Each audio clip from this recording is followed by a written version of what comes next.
querida comunidad, vamos a iniciar la sesión número 13 del Apocalipsis. Estamos en el capítulo 5 de Apocalipsis. Le lleva por título, ¿quién es digno de abrir el libro? ¿Quién es digno de abrir el libro? En esta parte ya estamos entrando a ver el futuro.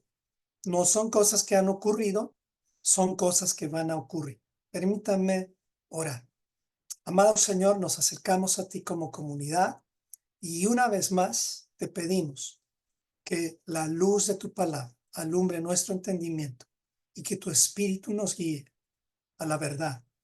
Guía también mi vida, mi mente, mi lengua, para que lo que hable, Señor, solamente sea lo necesario. Sabemos que este libro podríamos quedarnos horas y horas solamente en un capítulo. Pero ayúdanos, Señor, a solamente saber lo necesario y no decir que nosotros somos los únicos que tenemos la verdad. No, Señor, solo somos estudiantes de la verdad. Ayúdanos a mantenernos así y a saber que de pronto en esta comunidad de estudiantes hay otros más que han estudiado Apocalipsis y de pronto encuentran algo más que yo no pude ver.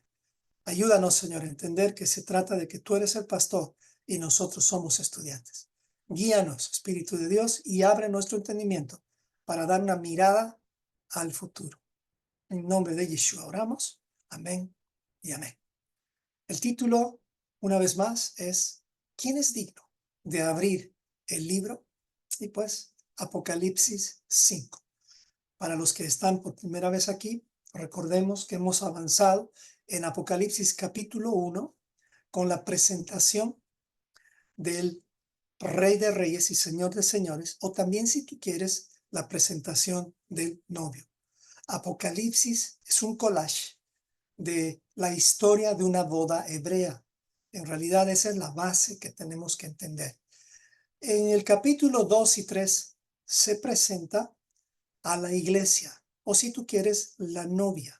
Aquí estamos reflejados tú y yo. Muchos utilizan estas 7 iglesias para también lanzar un mensaje de cronología, lo cual es válido, pero nosotros nos estamos enfocándonos en identificarnos en cada una de las iglesias. O sea, nosotros, de alguna u otra forma, vamos a tener la misma situación que Efeso tuvo en ser de pronto una persona que ha perdido su primer amor. De pronto hay aquí personas que han perdido su primer amor.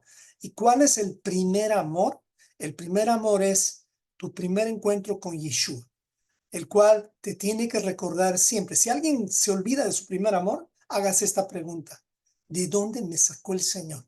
Cuando tú te acuerdas de dónde te sacó el Señor y estás consciente de eso, te vas a dar cuenta que Dios te sacó de un lugar donde solamente su amor podía sacarte. La religión no te sacó, hermano. La religión no nos saca, la religión en realidad nos deja ahí. En cambio, Yeshua viene y nos saca. Luego viene el mensaje a Esmirna, que es un recordatorio que tenemos que mantenernos fieles en todo tiempo. Va a haber persecución, pero debemos mantenernos fieles hasta la muerte. Luego viene el mensaje a Pérgamo, donde nos habla de que no tenemos que ser mezclados, no tenemos que mezclarnos con las influencias de Satanás. La iglesia de Tiatira, que es la cuarta iglesia que también nosotros tenemos que aprender a identificarnos, tiene que ver con una profetisa llamada Jezabel. Jezabel representa las enseñanzas peligrosas, porque Jezabel hace 3 cosas. La primera es, Jezabel te enseña, hace el lugar de una persona que te enseña la palabra de Dios, pero en realidad lo que te está haciendo es confundir. Luego Jezabel lo que hace contigo es llevarte a la inmoralidad sexual. Y tercero, te atrapa con la idolatría. Eso es lo que sucede con las personas que de pronto se podrían identificar con Sardis. Luego viene la iglesia de Filadelfia. Esta es una iglesia pequeña, no tiene muchos miembros. Entonces, ¿cuál es la iglesia de Filadelfia? Es una familia. Nunca olvide eso. La iglesia de Filadelfia tiene que ver con una familia. Y gracias al Señor no es una sola familia, sino que si tú quieres ser Filadelfia, Filadelfia no se puede ser en comunidad. Filadelfia solo se puede ser en familia. Si tú logras entender esto, tu principal preocupación va a ser discipular a tus hijos, a tus nietos, a tus bisnietos. Te vas a asegurar de que cuando tú te vayas, por lo menos tus hijos conozcan bien la semilla de salvación. Porque, ¿qué características tenía Filadelfia? Dos, muy básicas y muy sencillas y muy claras. Filadelfia era fiel a la palabra del Señor y al testimonio de Yeshua. Para los que están de pronto por primera vez, vamos a decir en algún momento Yeshua y en otro momento Cristo. Eso no tiene ningún problema. Sé que de pronto hay alguien o algunos que van a decir, no, es que tenemos que ya decir los nombres correctos. Bueno, estamos en una comunidad en transición a aprender, a restaurar todo. Así que, como es una congregación pública, no vamos a insistir en eso. Si tú quieres decirle Jesús, qué bendición. Si tú quieres decirle Yeshua, qué bendición. Ya cada hogar determinará cómo se le llama al Señor. Pero no hay pecado en eso. Así que si queremos ser Filadelfia, tenemos que ser perseverantes en dos cosas: en guardar la palabra y el testimonio de Yeshua o de Cristo. Finalmente, la iglesia de la Odisea, que nos habla de los derechos humanos o los derechos de la muchedumbre. Por esa razón que yo ya dejé de ser un activista, como lo he sido por tantos años. He luchado muchísimos años por muchos temas que tienen que ver con cuidar al ser humano, pero ahora me he vuelto un activista de la eternidad, donde solamente mi intención es ganar almas. Eso es lo que más me interesa, más que, perdonen que esto tal vez suene duro, más que evitar el aborto. No es que promueva el aborto, en absoluto. No estoy a favor del aborto, pero lo voy a evitar solamente en mis círculos, es decir, en mi hogar, en mis hijos, en mis nietos y en todos los que están a mi alrededor. Pero ya no voy a hacer el trabajo que hacía antes. Antes sacaba tiempo de mis hijos, sacaba tiempo de mi esposa para ir y lanzarme con todas las naciones a las ciudades, a las escuelas, a las universidades, invirtiendo un tiempo que pertenecía a mis hijos. Porque me he dado cuenta que cada vez que avanzábamos en el activismo en favor de los derechos humanos, parecería que sí avanzábamos, pero cada vez que cambiaba un gobierno, ese país iba aprobando leyes que tenían que ver con ideologías absurdas. Así que ya no soy un activista de derechos humanos, soy un activista de los derechos del reino, porque esos sí van a prevalecer. Cielo y tierra pasarán, pero los derechos eternos jamás pasarán. ¿Cuáles son los derechos eternos? La palabra de Dios. Nuestros derechos, si tú quieres saber, están reflejados en toda la Torá, los 5 primeros libros. Así que, familia, estas 7 iglesias representan nuestras vidas. Capítulo 2 y 3. ¿Ok? Vamos ahora directamente al capítulo 4. El 4 habíamos hablado que es ya la revelación de Yeshua, pero vamos a entrar ahora al 5, donde no solamente está la revelación de Yeshua. En el 4 vimos el trono, los 24 ancianos, pero en el 5 vamos a ver algo diferente. Ya vamos a ver en acción al revelado en el 4, es decir, al Cordero. Vamos a leer.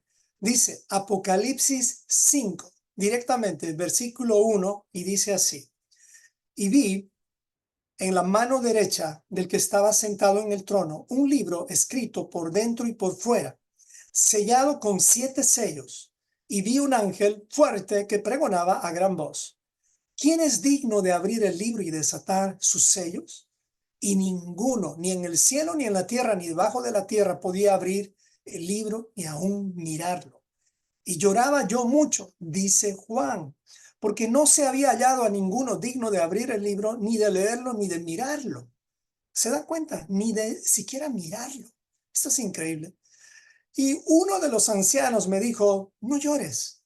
He aquí, capte esto, preste atención a esto. Dice: el león de la tribu de Judá, la raíz de David, ha vencido para abrir el libro y desatar sus 7 sellos. Y miré y vi que en medio del trono y de los 4 seres vivientes y en medio de los ancianos estaba en pie un cordero como inmolado, que tenía 7 cuernos y 7 ojos, los cuales son 7 espíritus de Dios enviados por toda la tierra. ¿Qué es todo esto de cuernos, de ojos? Vamos a ver en un momentito. Y vino y tomó el libro de la mano derecha del que estaba sentado en el trono. Preste atención también al libro de la mano derecha. Y cuando hubo tomado, versículo 8, y cuando hubo tomado el libro, los 4 seres vivientes y los 24 ancianos se postraron delante del Cordero. Todos tenían arpas y copas de oro llenas de incienso, que son las oraciones de los santos, y cantaban un cántico nuevo, diciendo: digno eres de tomar el libro y de abrir sus sellos, porque tú fuiste inmolado y con tu sangre nos has redimido para Dios de todo linaje y lengua y pueblo y nación, y nos has hecho para nuestro Dios reyes y sacerdotes, y reinaremos sobre la tierra. Recuerde que estamos hablando del futuro. Esto es algo que no ha sucedido todavía. Esto es algo que va a suceder. Y miré y oí la voz de muchos ángeles alrededor del trono y de los seres vivientes y de los ancianos, y su número era millones de millones. Esto me da mucha esperanza, que decían a gran voz: el cordero que fue inmolado es digno de tomar el poder, las riquezas, la sabiduría, la fortaleza, la honra, la gloria y la alabanza. Y a todo lo creado que está en el cielo y sobre la tierra y debajo de la tierra y en el mar, y a todas las cosas que en ellos hay, oí decir: al que está sentado en el trono, al Cordero, sea la alabanza, la honra, la gloria y el poder por los siglos de los siglos. Los 4 seres vivientes decían también lo mismo: amén. Y los 24 ancianos hacían lo mismo, se postraron sobre su rostro y adoraron al que vive por los siglos de los siglos. 14 versículos que nos están mostrando algo que todavía no lo podemos entender a ciencia cierta, es decir, 100%. Sin embargo, cuando estudiamos verso por verso, como que se nos va aclarando un poquito la figura. Ahora, no necesariamente tenemos que lograr entender todo. No hay alguien, no hay uno solo que pueda decir que yo he descifrado todo el Apocalipsis. Eso sería bastante jactancia. Somos estudiantes y lo poquito que el Señor nos deja ver es suficiente como para entender que la victoria es del Cordero.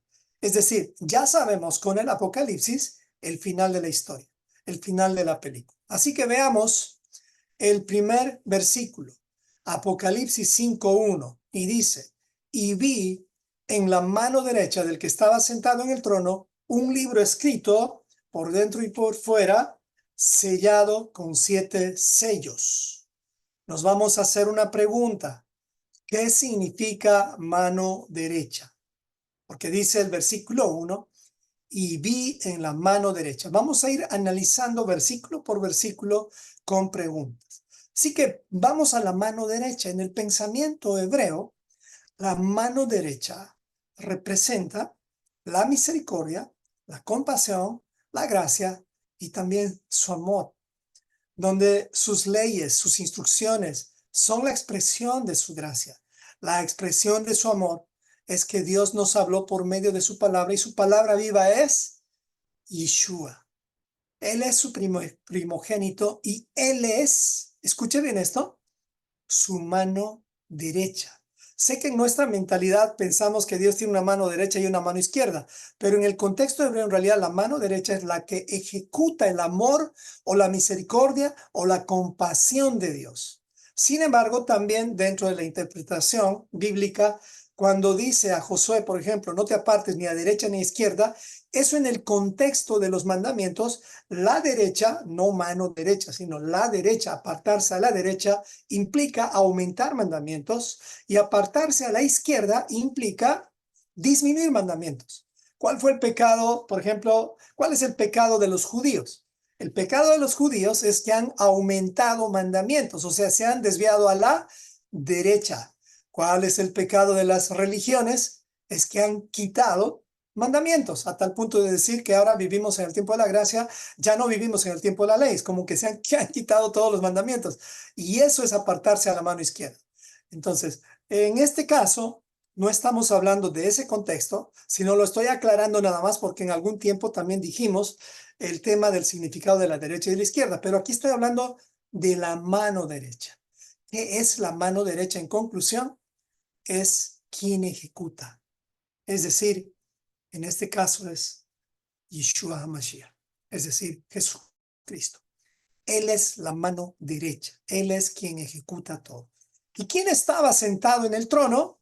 Pues si Yeshua es el que ejecuta, alguien tiene que enviar a ejecutar. Y ese alguien es el Padre Celestial, el Eterno, el Dios de Abraham, Isaac y Jacob, o el Dios de Israel. ¿Por qué le he puesto todos estos nombres? Porque en realidad no son los únicos, hay muchísimos más, pero en el trono está el Padre, en el trono está el Eterno, que es lo mismo.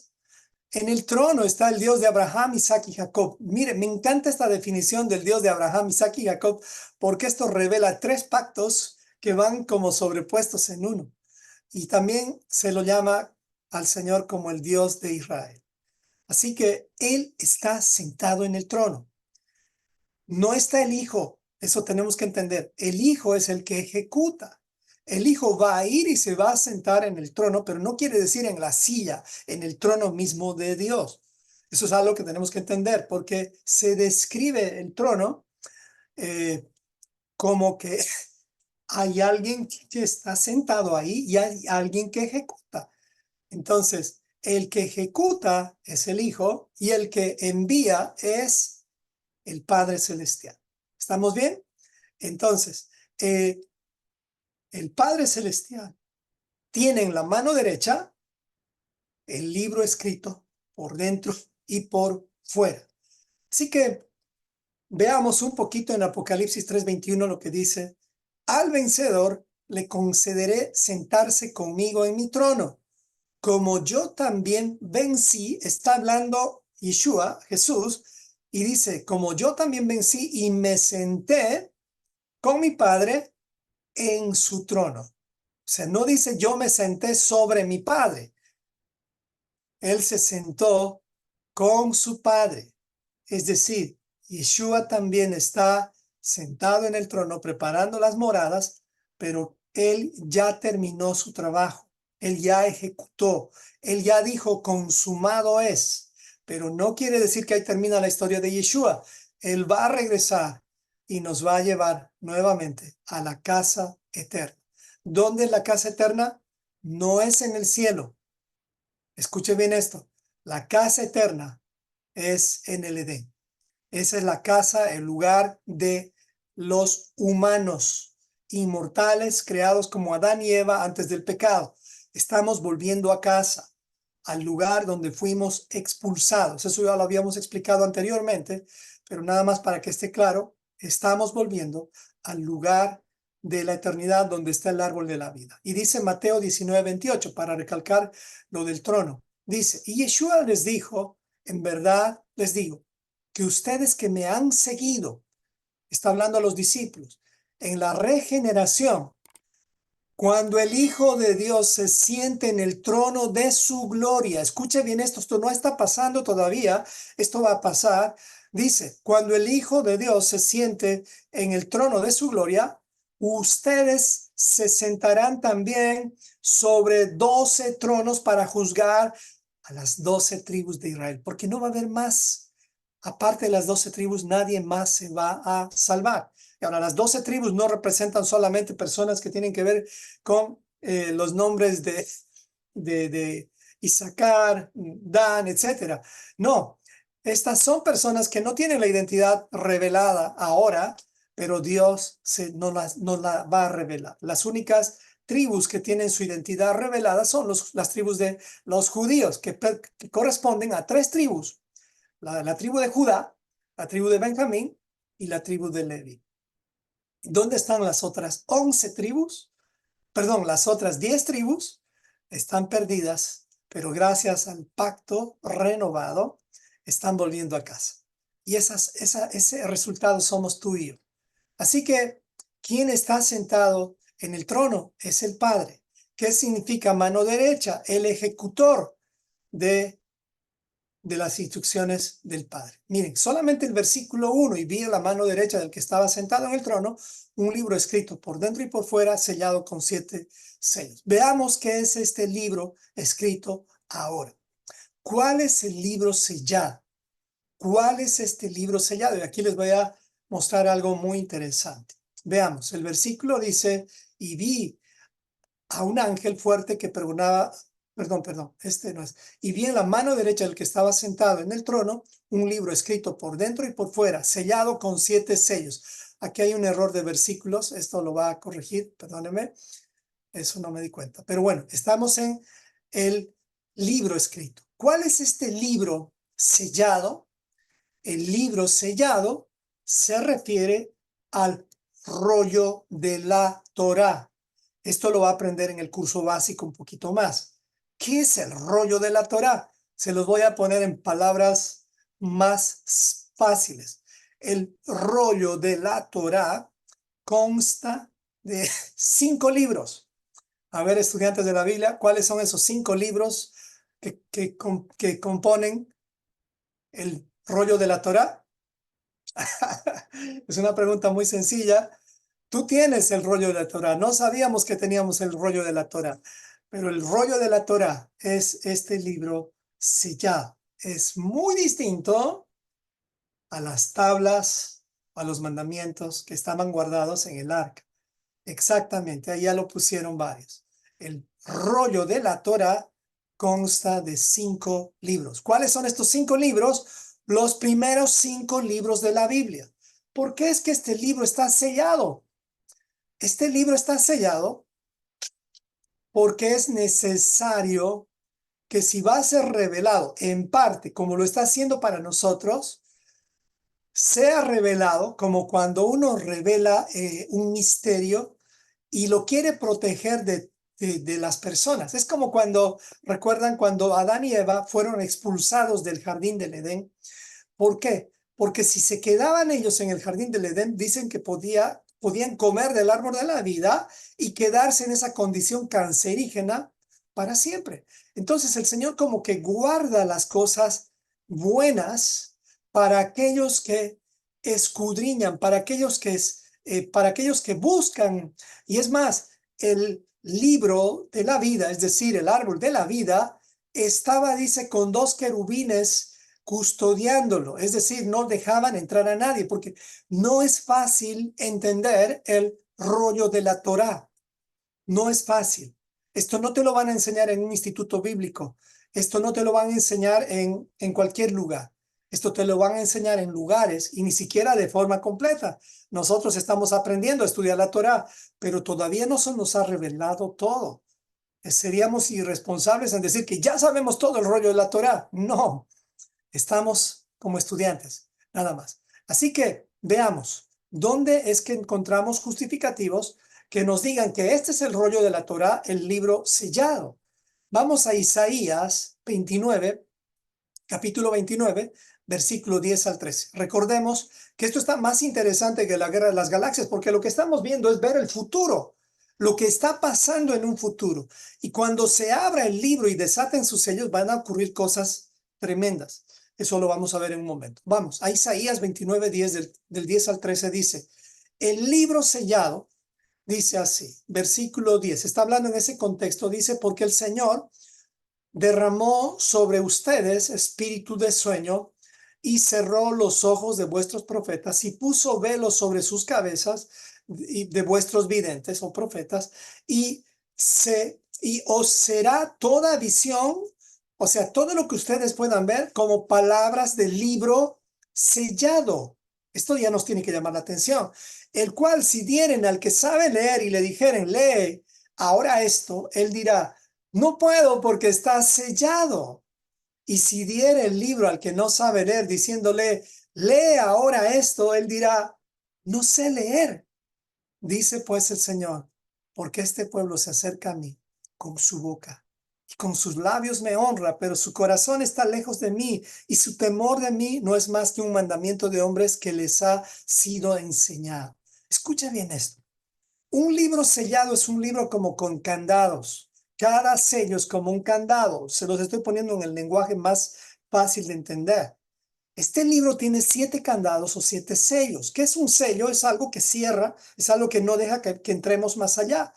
Es por eso que, como dice Timoteo, y les voy a leer el versículo, dice, perdón, Ezequiel, que también justifica que este es el libro sellado, dice Ezequiel, y miré, Ezequiel capítulo 2, versículo 9 al 10, y miré, y he aquí una mano extendida hacia mí, y en ella había un rollo de libro. ¿Qué es el rollo de libro? Estamos hablando del Sefer Torah o el rollo de la Torah o los 5 primeros libros. Y lo extendió delante de mí y estaba escrito por delante y por detrás. O sea, como lo describe aquí Apocalipsis 1, escrito por dentro y por fuera. Nada más que aquí dice escrito por delante y por detrás. Y había escritas en él endechas y lamentaciones y ayas. O sea, ahí justamente está, ¿dónde están las lamentaciones y los ayes? En Deuteronomio del capítulo 28 al 30. Si tú quieres saber dónde están esas, ahí están. Dios les dijo, si ustedes se apartan, los voy a esparcir. Eso está en Deuteronomio 29 y 30. Entonces, si tú vas leyendo todo eso, esos ayes ya han ocurrido, porque el pueblo de Dios se ha alejado. ¿Y qué es lo que ha sucedido con ellos? Entonces, han leído la Torá, han leído el libro, es decir, los 5 primeros libros, pero no se les ha revelado, porque ellos se han estancado en sus takanot. Takanot en hebreo sería sus mandamientos agregados. Y ese es el peligro, y esa es la trampa en la cual han caído nuestros hermanos judíos. Nuestros hermanos judíos, antes de ser esparcidos en Babilonia, el problema que ellos tenían era el orgullo espiritual. El orgullo espiritual que hacía que confíen más en sus interpretaciones de la Torá, agregándole cosas. Para que se entienda mejor, este es el rollo de la Torá. Aquí está, lo puse a la mano derecha. ¿De qué consta esto? De 5 libros. Así era Génesis, Éxodo, Levítico, Números y Deuteronomio. ¿Ok? Para que no haya confusión, porque en algunas interpretaciones de este pasaje dicen que lo que estaba, el libro sellado tiene que ver con las tablas de la ley, lo cual son los 10 mandamientos, Éxodo 20. Pues no, en realidad las tablas de la ley estaban metidas o estaban introducidas en el arca de pacto, en el arca de la alianza. ¿Qué más había en el arca de la alianza?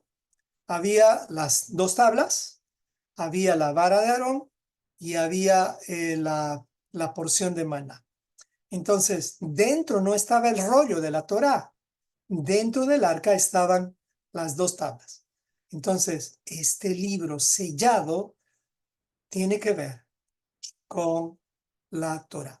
¿Por qué creen que no hemos entendido la Torá hasta el día de hoy?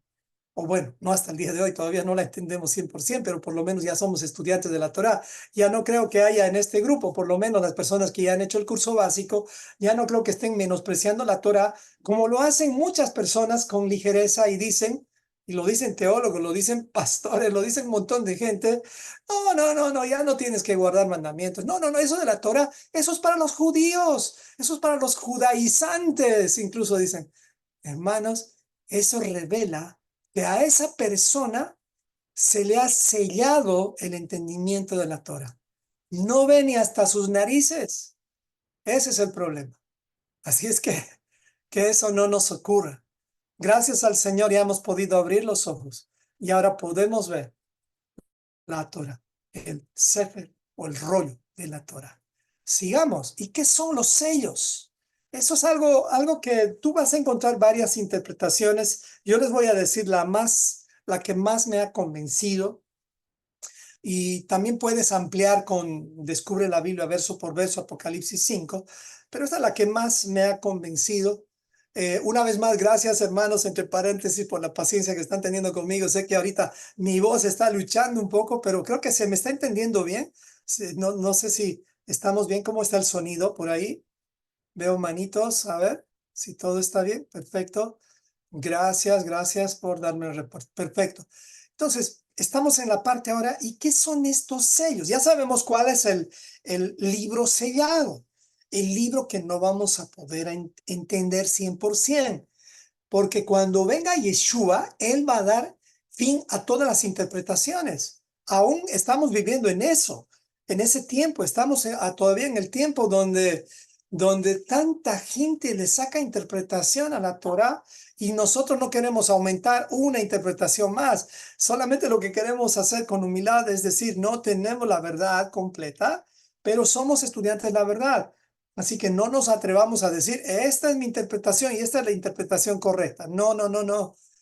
Nada más tratemos de que la Biblia se interprete a sí misma. Por eso les estamos dando puros versículos que tienen que ver con lo que estamos hablando. Bueno, ¿qué son los sellos? ¿Qué son los sellos? Un sello es como un candado o como una llave, algo que no te deja abrir, algo que no te deja ver. Eso es un sello. En un libro, en este caso, en el Sefer Torah, el sello tiene que ver con que cuando lees ese libro no lo puedes entender. ¿Que acaso la Biblia no estaba abierta para ti hace tantos años? Yo ya a mis 54 años tengo casi 33 años estudiando la palabra, más o menos como 4 años estudiando la Torah. Entonces, ¿por qué es que no entendí más de 29 años de mi vida este libro? ¿Por qué no entendí? Porque estaba leyendo desde los lentes grecorromanos. Cuando tú lees desde los lentes grecorromanos o desde la teología que no agrega o que no respeta la Torah, vas a ver la superficie. Eso es todo lo que vas a ver, pero no vas a ver más a profundidad. Aunque te esfuerces, aunque seas maestro en divinidades, porque el Señor revela su verdad a los pobres, a los humildes. Pobres no porque son pobres en el sentido económico, pobres porque saben su miseria espiritual. Y eso es lo que se me reveló a mí cuando me di cuenta que aunque tenía títulos de teólogo, de pastor, de muchos títulos que logré de teología, era simplemente un pobre, no, ni siquiera sabía que era un pobre en espíritu, pensé que era un rico en espíritu, pero cuando el Señor me reveló que era un pobre en espíritu, ¿saben qué? Su Torá se empezó a abrir y empecé a ver, y este sello se empezó a mover, y no es que lo veo todo, pero así como le sucedió a nuestro hermano Yosef, así como te sucedió a ti, así como está sucediendo con tantas ovejitas a lo largo de las naciones, ya podemos saborear la bendición del rollo de la Torá. Así que cuando lo leemos, ya lo podemos como disfrutar. Y además, si lo podemos disfrutar, lo vamos a poder trazar. Esa es la meta, trazar. Trazar es como cuando un arquitecto toma sus planos y sabe cómo ubicarse en sus planos. No sé si tú alguna vez te ha tocado esto, cuando tú no tienes idea de planos, ves un plano y tú dices, ¿qué es esto? En cambio, un arquitecto cuando ve el plano, él sabe bien qué significa cada una de las figuritas, cada una de las medidas, las líneas, los tipos de gráfica que tiene ese plano. Eso es lo que sucede cuando uno ya sabe trazar la escritura, es decir, la Torá, los 5 primeros libros. ¿Tienes que trazar los demás libros? Claro que sí, pero si primero no aprendes a trazar los 5 primeros libros, ese libro va a estar sellado para ti. Es por eso que mucha gente cuando no traza la palabra, es decir, la Torá, llega a conclusiones diversas, generando ideas muy peligrosas. Y es por eso que leer la Torá sin humildad, sin tener temor del Señor, nos va a llevar a desarrollar interpretaciones como las que tú y yo estamos viviendo en este tiempo. Si tú sumas cuántas interpretaciones le han sacado a las escrituras, cada interpretación representa como una denominación. Hay más de 31,000 denominaciones.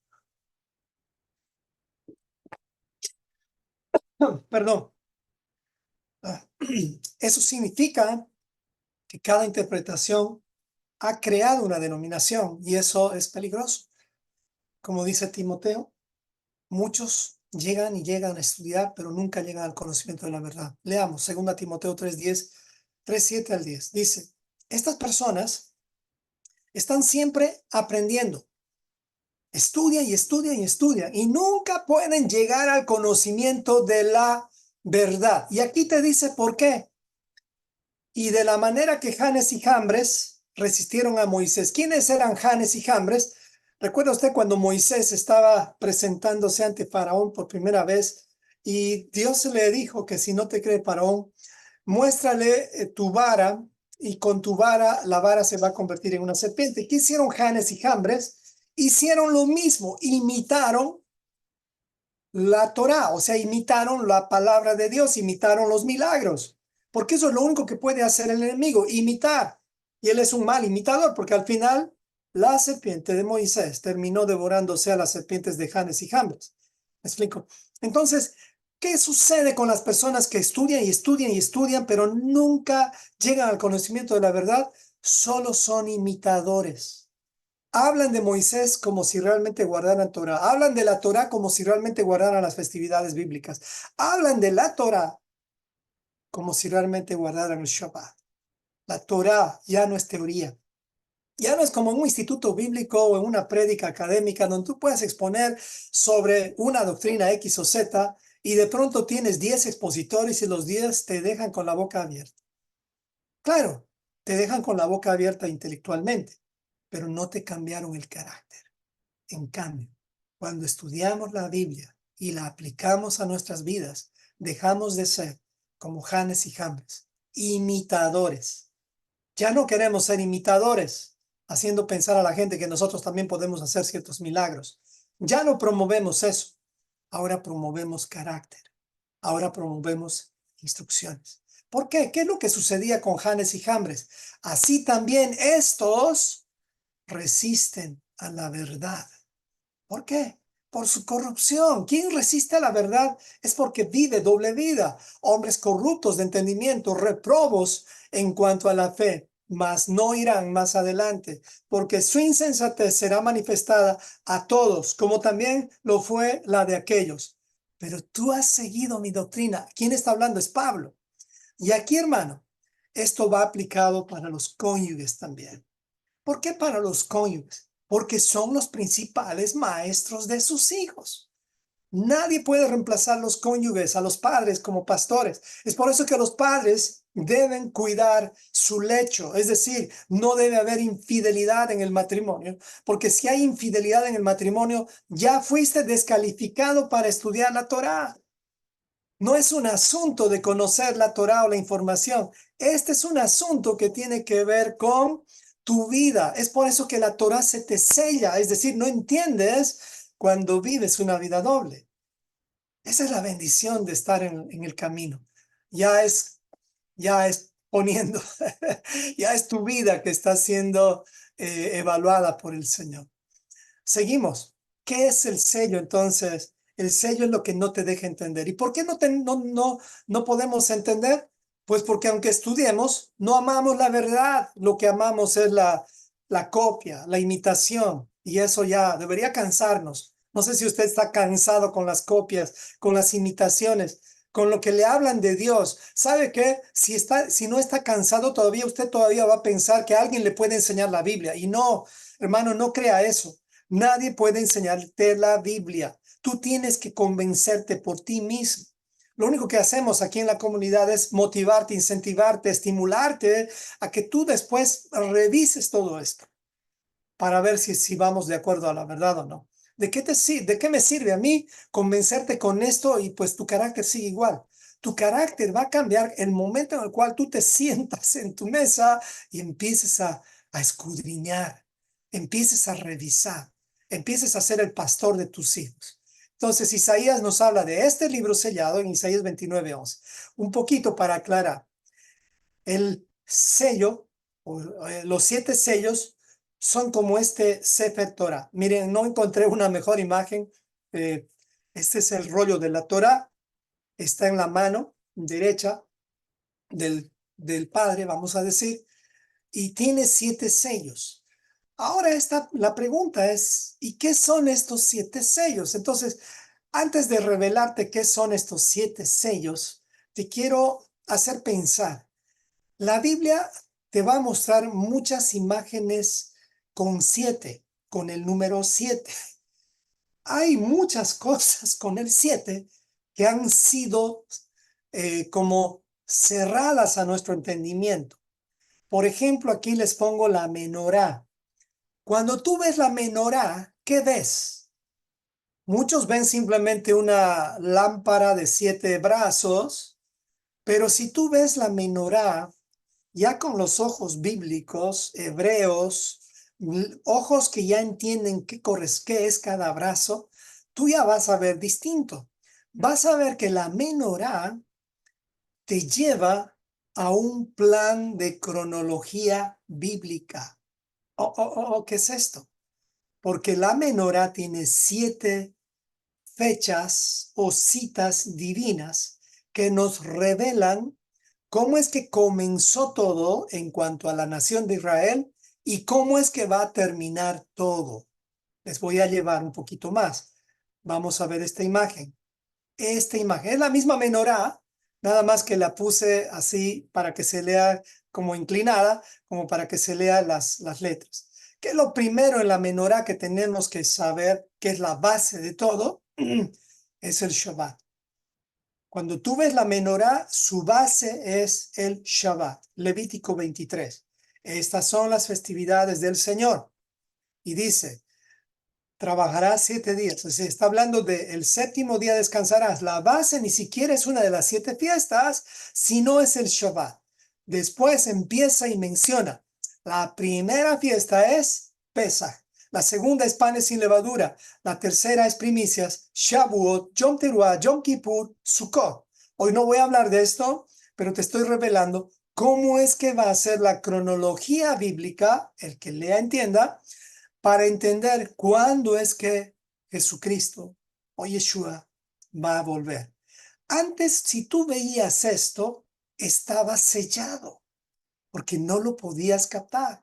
Pero ahora que lo ves, después de ya varios años que hemos estado celebrando las festividades bíblicas, tú ves esto y aquí ves el plan de salvación y ves la revelación de Yeshua, ves tantas cosas porque ya no tiene los sellos para aquel que ya está estudiando la verdad. No está buscando la imitación de la verdad o no está resistiendo ya la verdad, sino ya quiere la verdad. Entonces, ¿por qué te estoy hablando de esto? Porque cuando hablemos Apocalipsis, a veces vamos confundidos en este tema de los múltiplos del 777 y no quisiera que te vayas tanto a la profundidad de escudriñar exactamente y decir, a esto se refiere específicamente, sino que te vayas dando cuenta de algo importante, que por ejemplo, hay muchas cosas que tienen que ver con el 7, por ejemplo, la creación que tiene 7 días. También la historia de la humanidad que va a tener 7,000 años, etcétera, etcétera, y muchas cosas. Pero nada más con este ejemplo de la menorá, lo que quiero es mostrarte que el Señor te puede dejar ver si es que aprendes a estudiar sistemáticamente, es decir, en orden, en orden. De pronto alguien está escuchando aquí, dice que es todo esto. Eso sucede a veces al principio, pero manténgase con paciencia. Deme un poquito de oportunidad de enseñar y le aseguro, después de unos 3 meses por lo menos, le aseguro que va a entender más. No es tan rápido, no es tan fácil, pero si hay perseverancia, le aseguro que se nos va a ir revelando más. Así que no te asustes con tantas cosas que hablan del tema del 7 y los sellos aquí y allá, porque cada sello simplemente es como una llave que no nos deja ver más allá, pero a nosotros se nos está revelando. ¿Cuántas cosas más habrá en la Torá, en el rollo, que no se nos está dejando ver? Y de pronto hay algunos que ya ven, por causa de obviamente de su dedicación, de que el Señor ya se los ha revelado, y puedo dar como ejemplo a tantos maestros que hay en este tiempo, gloria a Dios por sus vidas, pero no nos quedemos como diciendo yo cuándo llegaré a eso. Lo más importante es que te mantengas en el camino, que te mantengas en Yeshua. No se trata también de conocer todas las revelaciones. No, lo más importante es que tu actitud sea correcta para ser un estudiante de la verdad. Nada más, que tu actitud sea correcta. Y esa fue la actitud de aquel hombre que nunca hizo un curso básico y se le prometió el paraíso. Y estoy hablando del hombre que tenía la actitud correcta frente al otro hombre que no tenía la actitud correcta. Y espero que esta sea tu actitud. La actitud que tuvo el ladrón, que al final reconoció su condición y reconoció que quien no hizo nada realmente era Yeshua, pero ellos eran culpables. Entonces, Cuando te des cuenta de eso, te vas a dar cuenta lo pobre de espíritu que eres. Y ahí el Señor te va a revelar su verdad. Sigamos. Los 7 sellos, y esto es algo que me encantó, están relacionados también con los 7 pactos. Y esto es algo muy bonito. Preste atención. Seguimos en estos versículos 1 y 2. No salimos de esto. Pero vamos a entrar a esto. Los 7 pactos, los 7 sellos. ¿Qué relación hay entre estas dos cosas? Pues hay mucha relación. Pero antes, ojo, no hay dispensaciones. Si usted ha aprendido el Apocalipsis o la Biblia a través o a partir de las dispensaciones, borre eso de su mente. Eso no le va a ayudar. El Eterno, o sea, nuestro Padre Celestial, no ha hecho dispensaciones. Él ha hecho pactos. Y ningún pacto anula al anterior si no lo fortalece. En cambio, las dispensaciones anulan las cosas anteriores. Por ejemplo, según las dispensaciones, ahora estamos en la dispensación de la gracia. ¿Qué es lo que dicen los que están en la dispensación de la gracia? Su interpretación es que la ley ya fue anulada. ¿Qué? ¿De dónde sacamos eso? Esos sellos están bien marcados en esas personas. Estudian y estudian, pero nunca llegan al conocimiento de la verdad. Así que no hay dispensaciones. Tenga mucho cuidado con las interpretaciones de las teologías sin Torah. Así que nuestro Padre ha hecho pactos. ¿Cuántos pactos menciona la Biblia? Aquí también de pronto va a haber algún debate. Algunos dicen que hay 7, algunos dicen que hay 8. Bueno, hay incluso una literatura que leí que dicen que hay 9. No importa. Vamos a pensar que hay 8 pactos, ¿ok? No se preocupe si son 7, 8 o 9. Pero bueno, yo encontré 8 pactos en la Biblia y pues vamos a verlos. Están con versículos. Tú le vas a poder sacar una foto a esto, no se preocupe. Estamos hablando de los 7 sellos y que estamos diciendo que estos 7 sellos están relacionados con los 7 pactos. Son 8, pero ¿por qué 7? Entonces veamos. Porque es una cosa impresionante ver cómo estos 7 pactos, cuando se nos revela, podemos entender el 8º pacto. Veamos. ¿Cuál fue el primer pacto que Dios hizo con los humanos? El pacto de Dios con Adán. ¿Estamos bien? El pacto de Dios con Adán. ¿Estamos bien? ¿Cómo estamos, familia? ¿Nos están durmiendo? Muy bien, creo que estamos todos bien. Sigamos. El pacto que Dios hizo con Adán. Eso lo vas a encontrar en Génesis 3, 15 al 21. ¿En qué consistía el pacto de Dios con Adán? Era un pacto de, lo voy a decir en palabras más sencillas, era un pacto clarísimo en el cual solo se requería correspondencia de mayordomía. A ver si se entiende esto. ¿Qué es la correspondencia de mayordomía? Es que el hombre no piense que él es dueño de algo, sino que es solamente un mayordomo. Y ese es el pacto que debería marcarnos a todos nosotros. Adán cometió el pecado porque se olvidó que era un mayordomo. El mayordomo, cuando recuerda su función de mayordomía, sabe que no es dueño de nada, sino que es administrador de todo. Ese es el pacto que Dios hizo con con Adán. Un pacto en el cual Adán solo tenía una prohibición. Y como promesa, ¿qué tenía Adán? La vida eterna, la inmortalidad. ¿Y cuál era la consecuencia de romper este pacto? Pues que Adán iba a morir. Entonces, esto lo vas a ver en el pacto con Adán. Génesis 3, 15 al 21. Entonces, este pacto no fue anulado. Este pacto fue fortalecido con el pacto número 2. ¿Cuál es el pacto número 2? Es prácticamente la repetición que Dios ha hecho con el pacto de Adán, pero esta vez ya en un ambiente de pecado. ¿Cuál es este pacto? Es el pacto de Dios con Noé. 2 pactos. En este caso, ambos no se contradicen, se sobreponen. Porque el pacto que Dios ha hecho con Noé es un pacto en el cual Dios dijo a Noé, nunca más voy a destruir la tierra por diluvio. a pesar que yo sé que ha llovido en muchos lugares del mundo últimamente, pero la tierra no va a ser destruida con diluvio. Si quieres saber cómo va a ser destruida la tierra, va a ser destruida con fuego y terremotos. Eso se lo resumo así. Va a haber fuego y terremoto y obviamente rumores de guerra, que eso es con un botón ya podríamos autodestruirnos, pero en realidad la tierra va a ser destruida por causa de que Dios la va a purificar. Esta vez no por el agua, sino esta vez por el fuego y también por los terremotos. Es como va a ser removida la tierra. Por esa razón, no se arriesgue. No vaya a pensar que a última hora usted va a poder decirle, Señor, ahora sí me arrepiento. No se arriesgue. Cuidado que la tierra se nos abra. No es que estoy haciéndole dudar ni vivir en un temor grecorromano, no. Este es un temor bíblico. El temor bíblico tiene que ver con que sabemos que en el Señor estamos seguros, pero más nos vale no jugar a tentar a Dios. No vaya a decirle al Señor, sí, sí, sí, en 2 años ya voy a empezar a alinearme. No, hágalo hoy. Dice, hoy es el día de salvación. Pacto de Dios con Noé. Tercer pacto. Bueno, estos dos pactos iniciales ya nos revelan toda la historia de la humanidad, porque Dios cierra el pacto de Noé con un fin del mundo. ¿Cómo es eso? ¿Por qué? ¿Por qué es que cierra aquí? Porque Dios nos revela la eternidad a través de Noé. ¿Qué sucede? ¿Cuántos se salvaron en este pacto con Noé? ¿Cuántas personas se salvaron? A ver, estudiantes de la Biblia, si pueden poner el número. ¿Cuántas personas? ¿Y qué representa ese número? El número 8, ¿qué representa? Exactamente.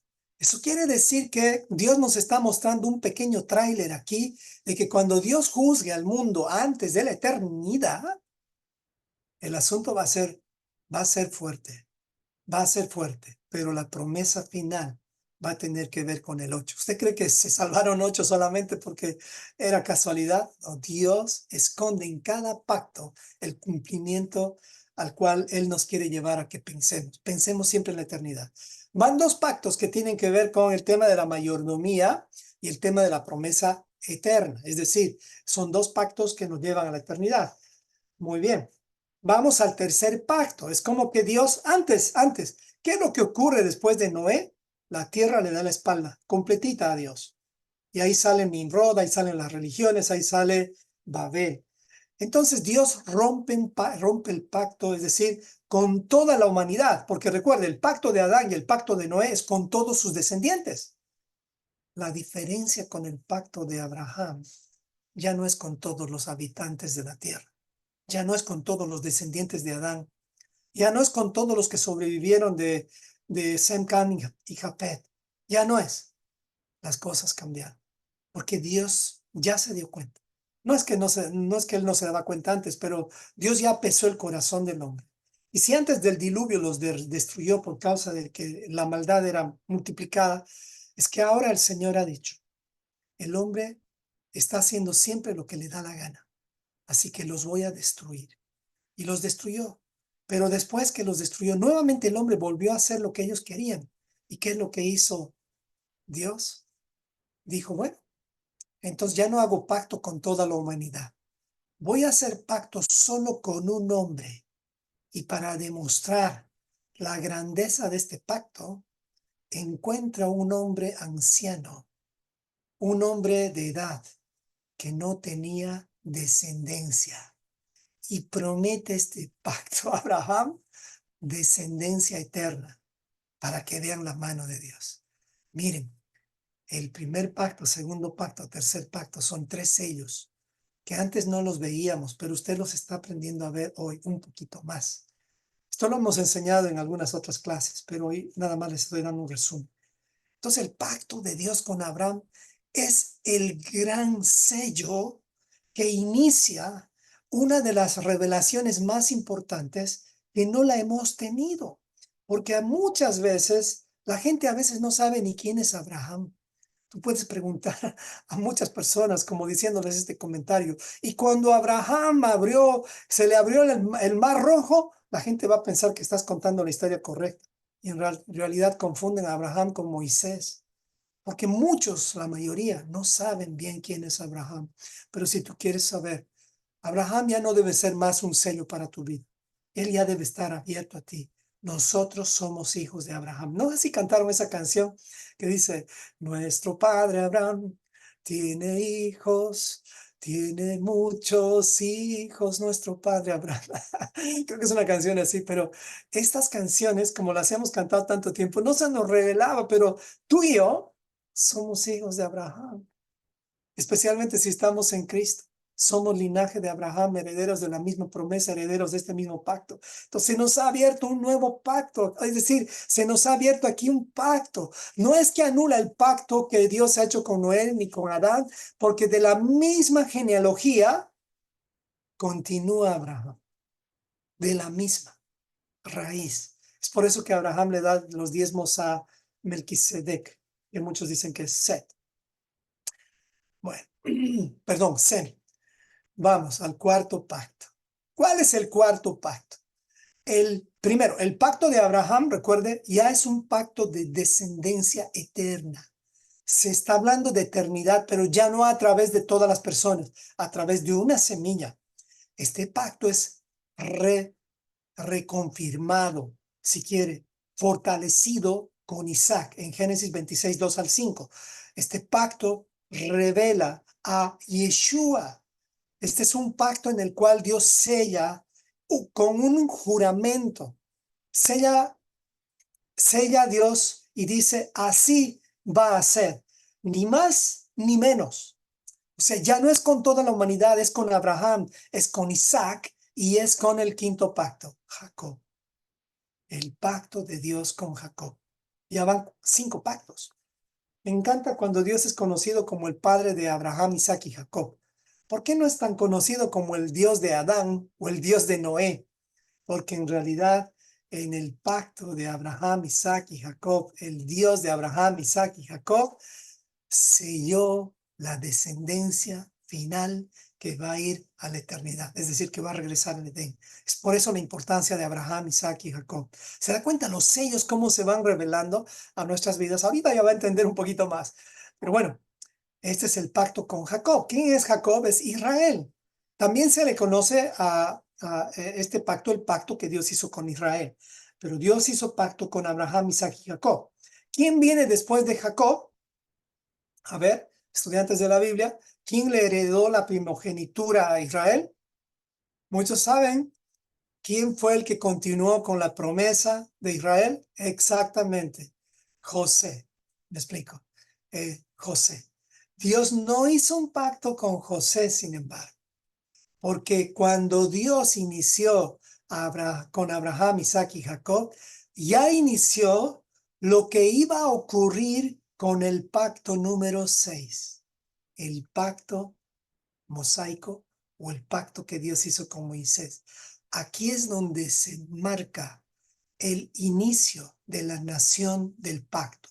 Ya no son solamente un pueblo, una congregación, ahora son un reino. Comienza a tener figura el reino. El pacto que Dios hizo con Moisés. Este es un pacto donde hay instrucciones. Este es un pacto eterno. Y viene el séptimo pacto. ¿Con quién creen que es el séptimo pacto? A ver, familia. Falta aquí un personaje sumamente importante a quien se le prometió el reino eterno.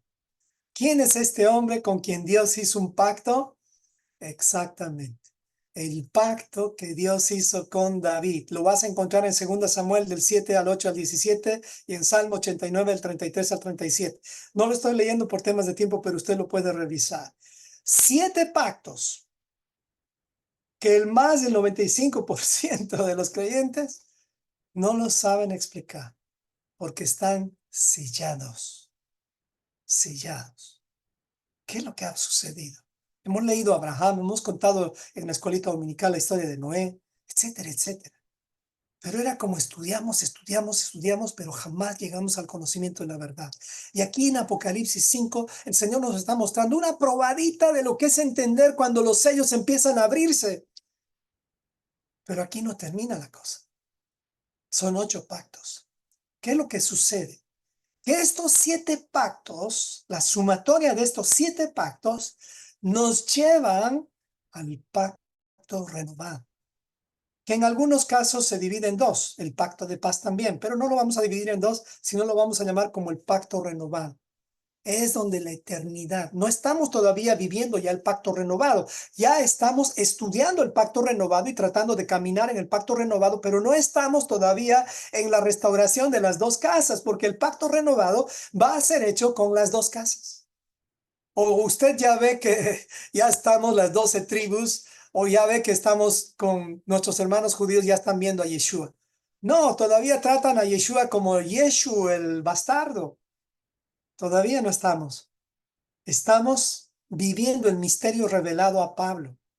Esto lo puedes ver, el pacto renovado en Jeremías 31, en Ezequiel 36, y puedes ver el pacto de paz en Ezequiel 37, y puedes ver también que este pacto va a ser confirmado cuando Yeshua dijo que él va a volver a tomar el fruto de la vid cuando vuelva. Entonces ahí puedes ver el cumplimiento. 8 pactos, pero 7 están sellados. Si tú quieres entender el pacto renovado y no entiendes estos 7 pactos, aunque estudies, no vas a entender. Quería darles esta ampliación un poquito a los 7 sellos para que vayamos saboreando un poquito que el fin de toda interpretación de las escrituras lo trae el que va a abrir el libro. Él es, por ahora tal vez podríamos decir sí, que cada uno tiene su propia interpretación y eso va a seguir ocurriendo hasta que llegue el Mesías, que va a establecer el pacto de paz. Este pacto de paz que tiene como un tráiler con el milenio, pero ya tiene una estabilización con la eternidad, ya después de Apocalipsis 20:21, donde está el juicio, el trono blanco, donde todo se va a terminar. Wow, el tiempo está volando. Déjenme unos minutitos más y solo estoy creo que en 2 versículos, pero creo que ya vamos a avanzar más. Esto ya es más cortito. Entonces, estos 7 sellos que hemos hablado tanto tienen que ver con cosas que de pronto no entendemos, pero ahora ya las estamos pudiendo ver, aunque de un ojito pequeño de la ventana. Sigue versículo 3. Entonces, el que es digno de abrir el libro y desatar sus sellos, ¿quién es? Y dice versículo 3, y ninguno, ni en el cielo, ni en la tierra, ni debajo de la tierra podía abrir el libro, ni aún mirarlo. Y yo lloraba mucho, dice Juan, porque no se había hallado a ninguno digno de abrir el libro, ni de leerlo, ni de mirarlo. Y uno de los ancianos me dijo, no llores, he aquí que el león, escuchen bien esto, el león de la tribu de Judá, la raíz de David, estamos hablando del último pacto, ha vencido para abrir el libro y desatar sus 7 sellos. Esto lo puedes también entender. Se terminó el último sello con David y él va a traer la revelación del pacto renovado. Es por eso que los cielos nuevos no son nuevos porque nos va a dar el Señor una tierra diferente a esta. No, es esta misma tierra, son estos mismos cielos, solo que renovados. Esos son los cielos nuevos y la tierra nueva. Cielos renovados, o sea, puros, pasados por fuego, limpiados completamente. Eso es lo que vamos a heredar. Y ahí no va a haber enfermedad. Así que Yeshua es el único digno, el único calificado y capaz de abrir el libro y sus 7 sellos. Pues solo él tiene los motivos puros. Eso es importante entender. Por eso que recalcamos y repetimos todo el tiempo de estudiar la Biblia sin tendencias. Porque cuando uno estudia la Biblia desde los lentes con tendencias, ya sea desde los lentes de los pentecostales, de los bautistas, de los católicos, de los mormones, testigos de Jehová, adventistas, judaizantes, etcétera, etcétera, etcétera, vas a terminar en cualquiera de esas inclinaciones. La meta es que aprendamos a tener la humildad de no levantar ninguna otra denominación nueva, sino que solamente seamos estudiantes de la palabra y que nuestros límites o cobertura sea siempre la Torá, es decir, el rollo de la Torá. Muchas interpretaciones que han creado más de 31,000 religiones. Como dice Romanos, nadie es digno de abrir el libro. No hay justo ni aún uno, ni siquiera uno. No hay quien entienda, no hay quien busque a Dios. Esto se lo dijo hace 2000 años. Por eso es que cuando los discípulos le preguntaron a Yeshua, ¿y restaurarás el reino ahora? ¿Qué les dijo? No les corresponde a ustedes ahora. Pero ya pasaron 2000 años. ¿Sabe qué? Ahora nos corresponde a nosotros por lo menos ver un poquito de lo que va a ocurrir y no perdernos en el camino. Y Salmo 14, de donde ha salido no hay justo ni en un uno, nos confirma que todos se desviaron a uno. Este es un salmo de David. Si tú quieres saber de dónde sale no hay justo ni en un uno, sale del Salmo 14, Salmo de David. Es ahí donde dice el necio en su corazón, no hay Dios. Así es, así está la mayor parte de la humanidad. No hay Dios, no hay Dios. Y eso es es como un testimonio tan necio, tan triste. Que no permitamos que nuestros hijos lleguen a esas conclusiones. Qué triste es ver cuando nuestros hijos llegan a esas conclusiones. Y ahí sí te puedes golpear el pecho como padre y decir, es por mi culpa, sí, por mi culpa. Pero saben que si estás vivo hay esperanza. Todavía se puede cambiar eso mientras estás vivo. Y no importa la edad de tus hijos, ponte las pilas. No estás cargando semillas terrenales, estás cargando semillas eternas en tu vida. Nada más que sé humilde para reaprender. Y finalmente ya son los últimos versículos aquí. Esto ya es pura lectura. Versículo 6. Después de que abren el digno, el único digno, dice, y miré y vi que en medio de los tronos y de los cuatro seres vivientes y en medio de los ancianos estaba en pie el cordero. O sea, ¿el cordero? ¿Acaso no era un león? Claro, es un león, no es un cordero ya, sino dice el cordero como inmolado, es una figura en realidad, que tenía 7 cuernos y 7 ojos, se los voy a mostrar aquí con los 7 espíritus de Dios enviados por toda la tierra. Miren, si nosotros vemos esta figura de un cordero con 7 ojos, 7 cuernos, estamos viendo casi como algo así como un monstruo. Claro, o sea, uno dice, ¿qué es eso? Lo que pasa es que vamos a decir, las figuras bíblicas nos tienen que dar a entender lo que realmente estamos viendo. Juan tenía que describir esto como una especie de lenguaje figurativo, pero en realidad el cordero con 7 cuernos representa 7, la plenitud de toda la autoridad. O sea, este cordero tenía todo el control de toda la autoridad que se le había dado. Él lo había ganado todo. Los cuernos representan autoridad. ¿Y qué representan? Los 7 ojos. Los 7 ojos representan el dominio total sobre toda la creación, sobre toda la tierra.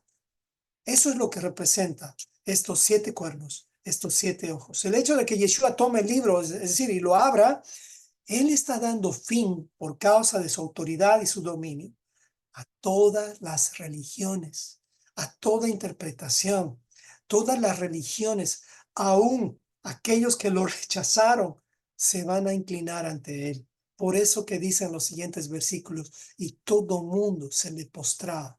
Esto lo estoy diciendo rápido para ya ir terminando. Entonces, y estos decían a gran voz, el cordero que fue inmolado, versículo 12, es digno de tomar el poder, la riqueza, la sabiduría, la fortaleza, la honra, la gloria y la alabanza. O sea, todo, el dominio y la autoridad, todo es para él. Esto que parecía el corderito de Pesaj que se dejó hacer todo, abrió el libro, pero en realidad él está volviendo como el león de la tribu de Judá. Y terminamos con los últimos 2 versículos que dicen, todos se postraron ante él. Todos. Y todo lo creado que está en el cielo, sobre la tierra y debajo de la tierra y en el mar, esto es el futuro, y a todas las cosas que en ellos hay, oí decir, al que está sentado en el trono y al cordero sea la alabanza, la honra, la gloria, el poder y por los siglos de los siglos. Amén. Los 4 seres vivientes decían, amén. Y los 24 ancianos se postraron sobre sus rostros y adoraron al que vive por los siglos de los siglos. Una vez más, amén. Todos, todos, sin excepción, entregarán sus coronas y adorarán a Cristo. Y hay una pregunta que algunas veces nos hacemos. ¿Se puede adorar a Cristo? ¿Se puede adorar a Yeshua? Ustedes saben que hay un debate en eso también. Pues la respuesta, la misma Biblia la está dando. Todos se postraron ante Yeshua. Todos. Y esto lo podemos ver también con sus discípulos. Tú eres un discípulo de él. Claro que sí. Y si eres un discípulo de él, entonces, así como ocurrió con los que estaban en la barca, vinieron y le adoraron diciendo, verdaderamente no le dijeron, eres Dios, le dijeron, eres el Hijo de Dios. Y no es que estamos haciendo dos dioses, este es otro tema, pero tampoco estamos yendo al unitarismo. Tengamos mucho cuidado con eso. En el trono existe el Padre y en el trono está sentado también, o sea, en su mano derecha, el Hijo.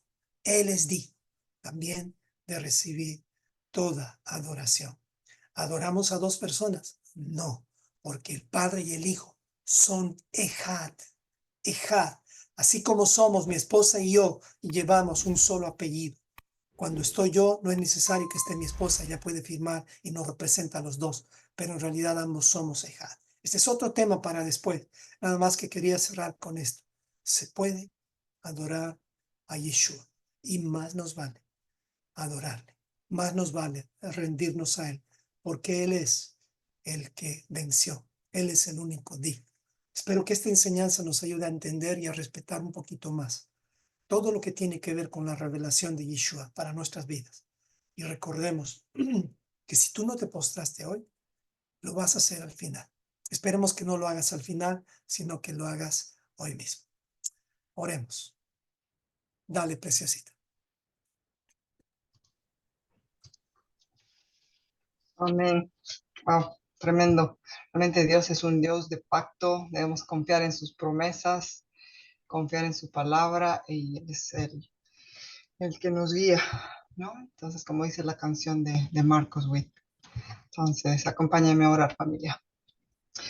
Padre nuestro, creador de los cielos y la tierra, Dios de Israel, bendito sea siempre tu nombre. Venga tu reino a nuestras vidas, a nuestras familias, y que se haga siempre tu voluntad. Te agradecemos por tu provisión natural y espiritual. Gracias por nuestro Mesías, el único digno de abrir el libro y desatar sus sellos, para que podamos entender y ver lo que no podemos ver. Oramos por nuestras familias, para que el sello sea abierto también a ellos, a su entendimiento, para que aprendan y lleguen al conocimiento de la verdad y les conceda arrepentimiento. Que tengamos una actitud correcta, que tengamos una actitud que te agrada. A nuestro Mesías sea la alabanza, la honra, la gloria y el poder por los siglos de los siglos, por la eternidad. Oramos todo esto en el nombre de Yeshua. Amén y amén. Amén. Amén. Gracias, preciosa.